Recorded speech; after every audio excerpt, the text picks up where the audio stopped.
25일 수요일입니다.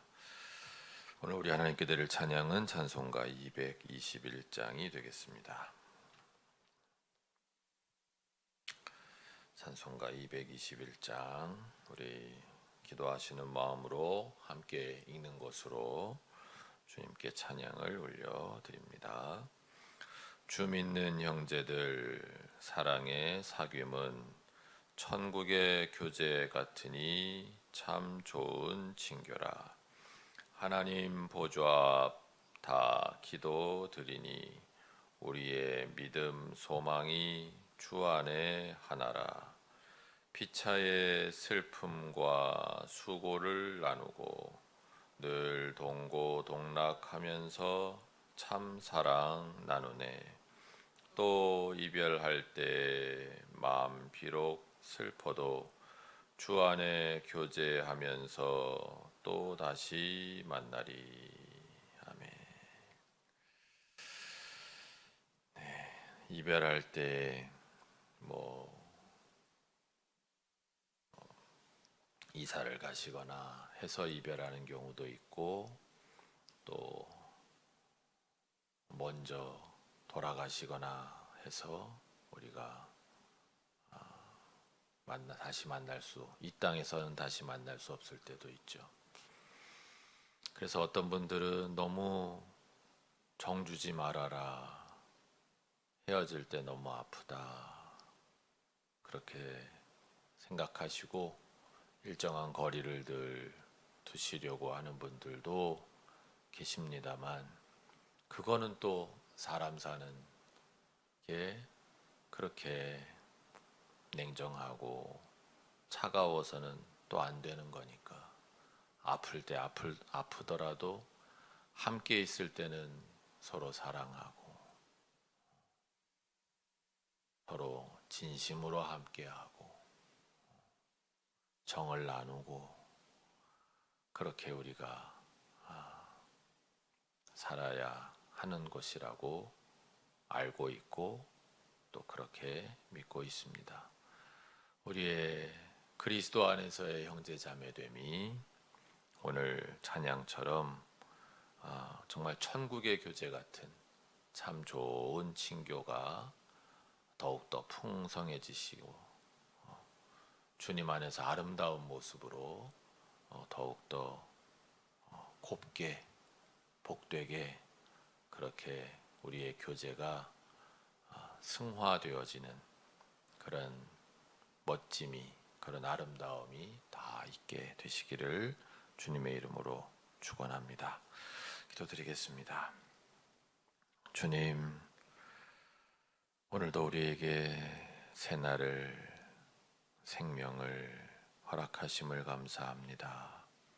이 생명을 정말 풍성하게 살 수 있도록 오늘 우리의 그 어떤 만남 가운데서도 사랑이 넘치지 않고 이해가 넘치지 않고 따뜻한 눈빛과 따뜻한 말과 행동이 넘치지 않는 그런 하루 되지 않도록 인도하여 주시옵소서. 주님의 은혜가 풍성한 오늘 하루가 되어서 그 은혜를 서로 나눔으로 피차의 행복한 그 주님 안에서의 교제가 이어질 수 있도록 인도하여 주옵소서. 함께 하시는 주님께 감사와 영광을 돌리며 우리 주 예수 그리스도의 이름으로 기도합니다. 아멘. 네, 오늘 우리에게 주신 하나님 말씀은 여호수아서 제22장 21절부터 34절까지의 말씀입니다. 혼자서는 잘 읽기 어려우신 긴 내용이죠. 그러니까 저하고 같이 함께 읽어 가시도록 하겠습니다. 우리 번갈아 가면서 읽습니다. 르우벤 자손과 갓 자손과 동쪽의 므낫세 반쪽 지파가 이스라엘의 천천만만 백성의 가문 대표들에게 대답하였다. 주 하나님은 전능하십니다. 주 하나님은 전능하십니다. 우리가 왜 그렇게 하였는지 주님은 아십니다. 같은 이스라엘 결의인 여러분도 알아주시기를 바랍니다. 우리가 한 이 일이 주님을 반역하거나 주님을 거역하는 일이었다면 주님께서 우리를 이렇게 살려두지 않으셨을 것입니다. 우리는 주님을 따르지 않고 등을 돌리려고 이 단을 쌓은 것이 아닙니다. 또 드리는 이 단을 번제와 곡식 제사와 화목 제사를 드리는 제단으로 사용하지는 않을 것입니다. 우리가 만일 이 단을 제단으로 쓸 목적으로 쌓았다면 주님께서 벌써 우리를 벌하셨을 것입니다. 그러나 사실은 그렇지 않습니다. 우리가 여기에 단을 쌓은 것은 훗날 당신들의 자손이 우리의 자손에게 너희가 주 이스라엘의 하나님과 무슨 상관이 있느냐? 너희 르우벤 자손과 갓 자손아, 주님께서 우리와 너희 사이에 요단강을 경계선으로 삼으셨으니 너희는 주님에게서 받을 몫이 없다 하고 말하면서 당신들의 자손이 우리의 자손을 막아서 주님을 경외하지 못하게 할까 염려가 되어서 우리가 이 단을 쌓은 것입니다. 이것은 번제물을 드리거나 다른 어떤 제물을 드리려고 쌓은 것이 아닙니다. 오히려 이 단은 우리와 당신들 사이에 그리고 우리의 자손 사이에 우리의 믿음을 증명하려고 세운 것입니다. 우리도 번제물과 다른 제물과 화목제물을 가지고 주님을 진정으로 섬기는 사람들이라는 것을 증명하려는 것입니다. 그래서 먼 훗날에 당신들의 자손이 우리의 자손에게 너희는 주님에게서 받을 몫이 없다고 말하지 못하게 하려는 것입니다. 우리가 말한 대로 훗날 당신들의 자손이 우리에게나 우리 자손에게 그같이 말한다면 보아라, 이것은 우리 조상이 만든 주님의 제단의 모형일 뿐이다. 이것은 우리가 여기에서 번제물을 드리거나 다른 제물을 드리려고 만든 것이 아니다. 이것은 다만 우리와 당신들 사이의 관계를 증명하려는 것일 뿐이다 하고 대답할 수 있을 것입니다. 우리는 번제나 곡식 제사를 아무 데서나 함부로 드리는 일이나 다른 제물을 바칠 불법적인 단을 만듦으로써 주님을 거역하거나 배반하는 일은 결코 하지 않을 것입니다. 우리는 주 우리 하나님의 성막 앞에 있는 그 합법적인 단 외에는 어떤 제단도 쌓지 않을 것입니다. 제사장 비느하스와 회중의 대표자들 곧 그와 함께 간 이스라엘의 천천만만 백성의 가문 대표들이 르우벤 자손과 갓 자손과 동쪽의 므낫세 자손의 그 말을 듣고 기뻐하였다. 제사장 엘르아살의 아들인 비느하스가 루벤 자손과 갓 자손과 동쪽의 므낫세 자손에게 말하였다. 당신들이 이번 일로 주님께 반역한 것이 아니기 때문에 우리는 오늘 주님께서 우리 가운데 계심을 알았소. 이제 당신들은 이스라엘 자손을 주님의 손에서 건져내었소. 제사장 엘르아살의 아들인 비느하스와 백성의 대표들이 길르앗 땅에 있는 르우벤 자손과 갓 자손을 만나본 다음에 가나안 땅으로 돌아와서 이스라엘 자손에게 그대로 보고하였다. 이스라엘 자손은 그 보고를 듣고 기뻐하면서 이스라엘 자손의 하나님을 찬송하였다. 그래서 루벤 자손과 갓 자손이 거주하는 땅으로 쳐올라가서 그들을 멸하자 하는 말을 다시는 하지 않았다. 르우벤 자손과 갓 자손은 이 단을 일컬어 주님께서 하나님이심을 우리에게 모두 증명함이라고 하였다. 아멘. 네, 우리 모두에게 증명함이라고 하였다 했습니다. 자, 오늘 본문은 이게 오해였다는 것이 이제 밝혀지는 요단강 그 강가에다가 큰 제단을 쌓길래 이 요단강 동쪽의 지파들이 저기서 무슨 일을 벌이는 것인가, 거기다가 제단을 쌓는 것인가, 함부로 하나님께서 그렇게 하지 말라고 하셨는데 하나의 제단만 하나님은 허락하셨는데, 그래가지고 서쪽에 있는 지파들이 이거는 우리 모두를 죽이는 일이다, 하나님 진노하시면 모두가 다 죽는다, 큰일 난다 이래가지고 그냥 그냥 쳐들어갔으면 어떡할 뻔했어요. 쳐들어갈 일이다라고 생각했지만 그래도 비느하스랑 보내가지고 일단 대화를 먼저 한 거잖아요. 그래서 어제 본문에서 이제 당신들이 이렇게 한 일이 제단을 쌓는 일이면 정말 큰 일이라는 걸 부올 사건과 아간의 사건을 통해서 막 이야기를 하니까 오늘 그 요단강 동편의 지파 대표들이 이거는 제사 드리려고 쌓는 제단이 아니다라는 거죠. 그러고 나서 보니까 어제 그 본문 10절에 있었지만 제단을 너무너무 크게 쌓은 거예요. 그러니까 제사 드리기에는 불편할 정도로 너무 큰 단을 쌓아놨던 거죠. 그래서 이렇게 크게 쌓아놓은 것 자체가 벌써 이게 제사를 위한 게 아니고 이건 하나의 상징적인 조형물인 거죠. 그래서 왜 그러면 이런 상징적인 조형물을 세웠느냐?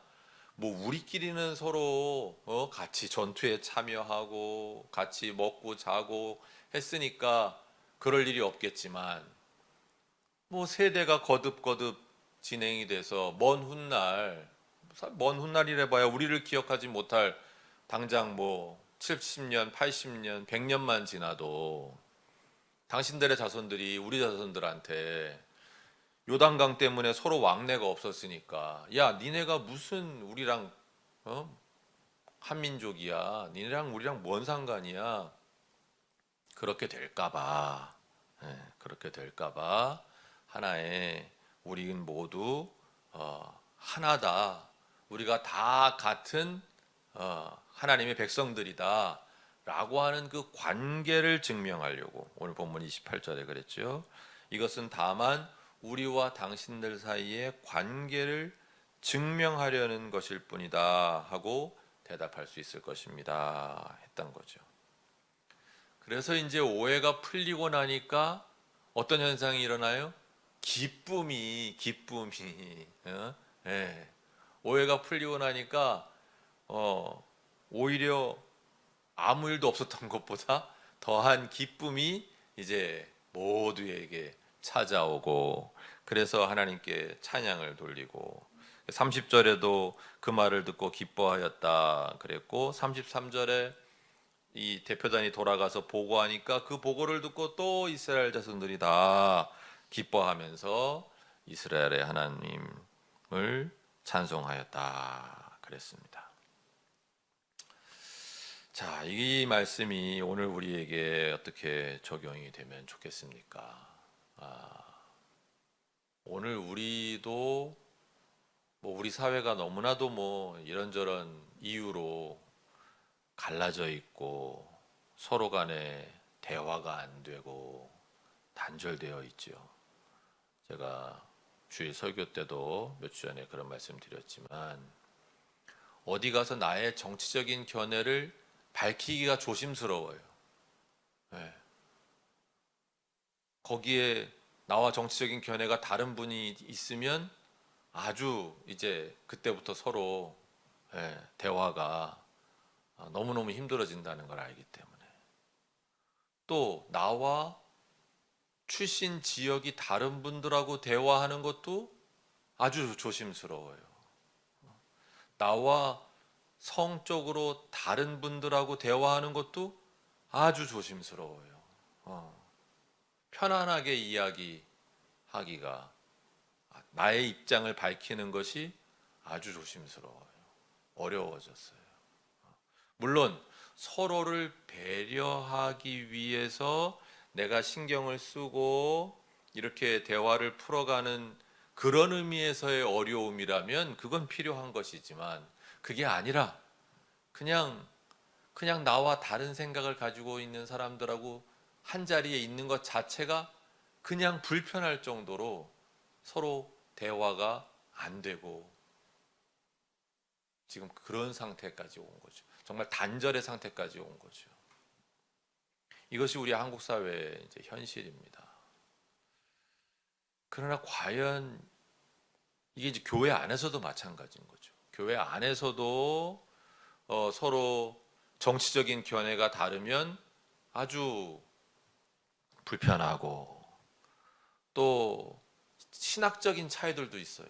우리 교회 안에서만 보면 다 계속 감리교인, 기독교 대한 감리회 교인들이 아니셨단 말이죠. 웨슬리보다 루터나 칼뱅 더 훌륭한 거 아니야?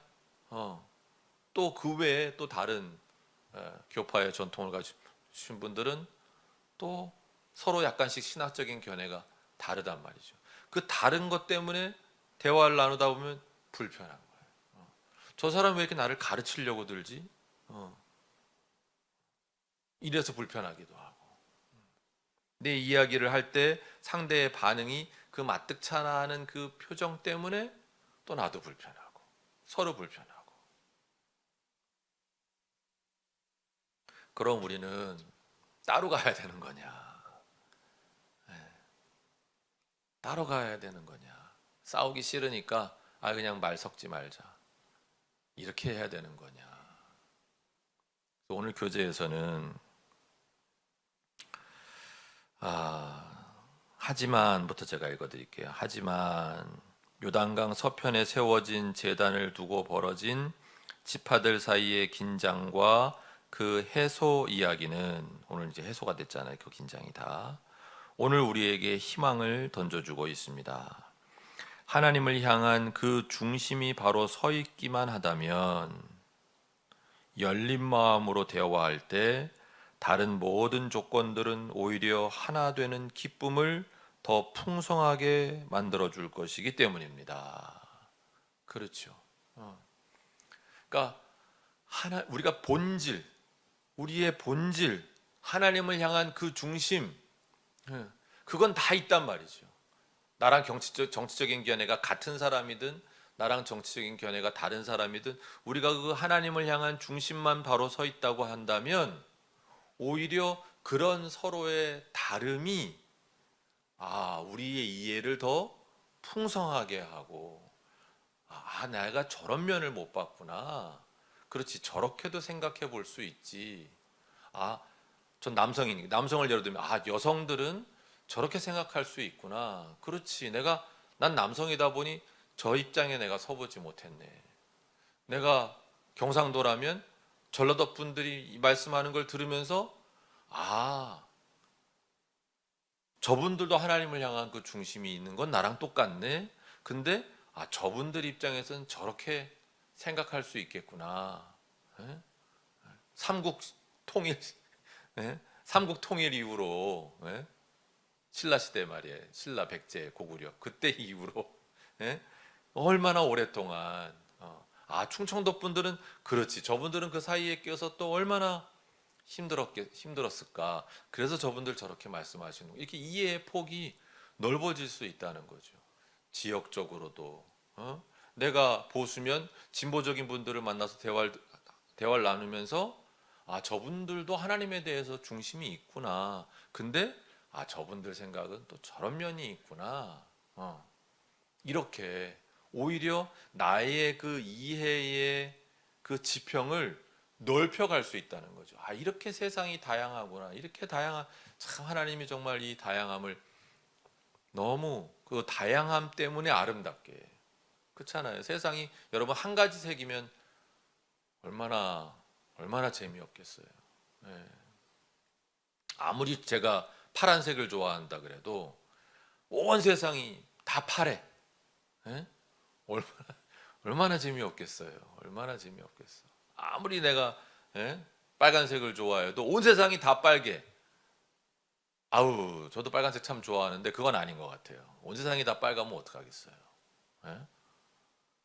이렇게 다양함 때문에 자연은 아름다운 거잖아요. 세상은 아름다운 거잖아요.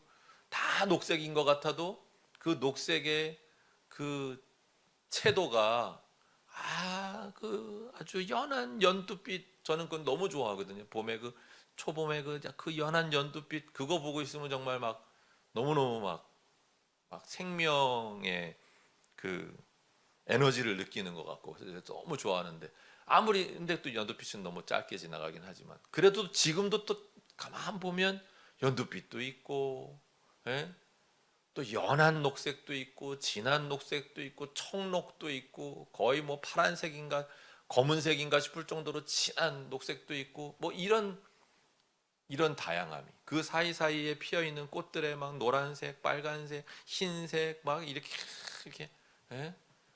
그런 다양함 때문에 세상이 아름다운 거잖아요. 하나님이 지으신 세상은 그런 다양함의 세상이잖아요. 그러니까 우리가 하나님을 향한 중심만 바로 서 있으면 그런 나하고 똑같지 않아도 그런 다양함 때문에 우리의 대화가 더 풍성하고 아름다워질 수 있다. 하나님 나라의 복음이라는 본질을 깊이 묵상하고 대화할수록 우리는 공통점을 더 많이 발견할 수 있을 것입니다. 예. 우리가 복음의 본질을 내가 깊이 묵상하면 묵상할수록 그 본질을 가지고 대화하면 대화할수록 이분들과 나 사이에 그냥 막 너무 달라. 너무 차이가 많아. 그러니까 대화할 수 없어. 이렇게 생각했는데 하나님을 중심에 두고 하나님 나라 복음의 그 본질을 가지고 이렇게 접근을 해 보니까 차이점보다 공통점이 훨씬 더 많네. 심지어 다른 종교를 가지고 있는 사람들하고도 우리는 공통점이 더 많거든요. 인간이라는 공통점, 그게 문화의 차이, 관습의 차이보다도 더 하나님의 형상으로 지음받은 그 인간의 그 생물학적 공통점이 훨씬 더 많은 거죠. 훨씬 더 많은 거예요.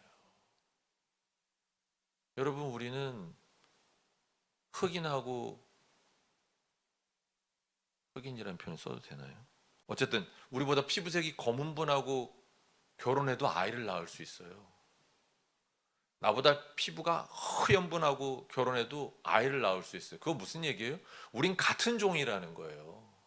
사실은 인종의 차이라는 건 없는 거죠. 그게 종이 다르다? 황인종, 백인종, 흑인종은 종이 다르다? 인종이 다르다? 그러면 만났을 때 아이를 낳을 수 없어야 되는 거거든요. 예. 그럴 때 종이 다른 거예요. 근데 같은 인간이라는 종이에요. 예. 아이를 낳을 수 있다는 건 말이죠. 예. 그건 그만큼 우리는 사실은 차이보다는 공통점이 많다. 하물며 우리가 하나님을 섬기는 기독교인들이라면 우리에게는 하나됨의 요소가 훨씬 더 중요하고 훨씬 더 많고, 우리가 그걸 알고 나 이제 나랑 말 안 통하는 사람하고는 나 상대 안 해가 아니라 내가 너무 차이점만 드러내서 대화가 안 됐던 건 아닐까? 우리 사이에 공통점을 찾아볼 수 있지 않을까? 하나님에 대한 나의 중심, 그리고 하나님 나라 복음이라는 이 본질에 충실하게 우리가 다가간다면 공통점을 발견하게 되고, 그래서 우리는 정말 그리스도 안에서 하나구나, 그냥 조금 다른 역할을 하는 지체들일 뿐이구나 라고 하는 하나됨을 이루어가게 될 줄로 믿습니다. 오늘 특별히 우리 동족 상잔의 아픔의 날 6월 25일 6.25인데 우리가 언젠가는 북한하고도 하나 돼야 되잖아요. 그걸 생각하면서 어떻게 우리의 공통점을 찾아낼 수 있을까? 그 공통점을 더 크게 생각할 수 있을까? 차이점보다. 차이점은 오히려 우리의 다양함을 이야기하는 아름다움으로 받아들일 수 있을까? 오늘 이 부분을 깊이 우리가 묵상하는 것을 통해 그런 우리 때문에 통일의 기틀도 만들어지고, 그런 우리 때문에 교회의 하나됨도, 우리 정암교회만의 하나됨이 아니라 우리 교회를 넘어서서 다른 교회들, 그리고 교파를 넘어서까지 다른 교파들과도 하나 될 수 있는 그런 아름다운 하나님 나라, 그 나라를 향해 한 걸음 더 내디딜 수 있는 우리 모두가 다 되시기를 주님의 이름으로 축원합니다.